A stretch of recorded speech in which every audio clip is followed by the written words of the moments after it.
কুমাৰীকাটা আঞ্চলিক কমিটি এফচু আৰু লগতে আমাৰ মাৰ্টিয়াৰ অবিৰাম বড়ো যি ফুটবল টুৰ্ণামেণ্ট মেনেজমেণ্ট কমিটি আছে, দুইটা কমিটিয়ে যৌথভাৱে অবিৰাম বড়ো আমাৰ যি মহান ব্যক্তি যি শ্বহীদ তেখেতৰ সোঁৱৰণিত মেমৰিয়েল টুৰ্ণামেণ্ট ইয়াতে ফুটবল খেল অনুষ্ঠিত কৰিছে। আৰু এই খেলৰ আজি শুভাৰম্ভণি, আজি প্ৰথমটো দিন। আৰু এই যি প্ৰথম খেল দুয়োটা কমিটিয়ে মোক আমন্ত্ৰণ কৰিছিল, সেইমতে মই ইয়াত উপস্থিত হৈছোঁ।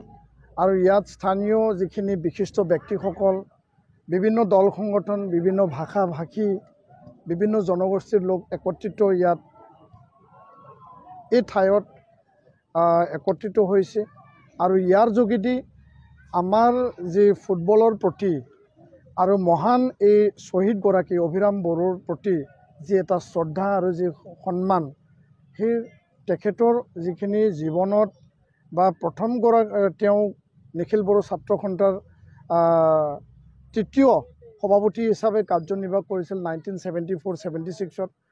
আৰু তেখেতৰ যিখিনি সমাজৰ প্ৰতি, জাতিৰ প্ৰতি, অঞ্চলৰ প্ৰতি যিখিনি অৰিহণা, সমাজ জাতীয় জীৱনত, শিক্ষা, অৰ্থনীতি বিভিন্ন দিশত ইয়াত সকলোৱে তেখেতৰ এই অৰিহণাক জীয়াই ৰাখিবৰ কাৰণে বা নৱপ্ৰজন্মক জনাবৰ কাৰণে যিখিনি এটা পদক্ষেপ লৈছে, সেই পদক্ষেপ আমাৰ কাৰণে অতিকে প্ৰশংসনীয়।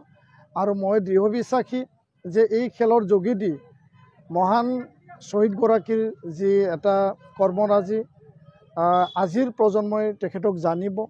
আৰু এই খেলৰ যোগেদি অঞ্চলত বিভিন্ন যিখিনি ক্লাব আছে, বিভিন্ন প্ৰতিভাৱান যিখিনি খেলুৱৈ আছে, তেওঁলোকে ইয়াত খেলি পেলাই নিজৰ জীৱন, নিজৰ কেৰিয়াৰ গঢ় দিব পাৰিব। আৰু আনপিনেদি আমি যদি চাব যাওঁ, খেল এটা এনেকুৱা এটা ঠাই, এনেকুৱা এটা মিলনৰ ভূমি, য'ত বিভিন্ন জাতি জনগোষ্ঠী, বিভিন্ন সম্প্ৰদায়ৰ লোক, বিভিন্ন ভাষা ভাষীৰ লোক একত্ৰিত হয়। এইটো এটা মিলনৰ থলী হয়, এইটো এটা শান্তিৰ থলী হয়, এইটো এটা ভাতৃত্ববোধ আৰু সমন্বয়ৰ থলী হয়। আৰু এইটোকে কুমাৰীকাটা অঞ্চলত আজি ইয়াত প্ৰতিফলিত হৈছে। আৰু আজিৰ এই পবিত্ৰ শিক্ষক দিৱসৰ দিনা যি মহান ব্যক্তিগৰাকীৰ অবিৰাম বড়ো প্ৰয়াত যি শ্বহীদগৰাকীৰ নামত এই খেল অনুষ্ঠিত কৰিছে, সদায় এইটো জীয়াই থাকিব। আৰু সকলোৱে একেলগে মন বান্ধি পেলাই সেই খেলখন আগলৈকে লৈ যাবৰ কাৰণে সকলো অৰিহণা দিব বা যোগাত্মক দৃষ্টিৰে সকলোৱে যোগদান কৰিব, মই তাকে দৃঢ় বিশ্বাসী। আৰু আজিৰ যি অনুষ্ঠান যথেষ্ট সাফল্যমণ্ডিত হোৱা বুলি মই অনুভৱ কৰিছোঁ। ধন্যবাদ।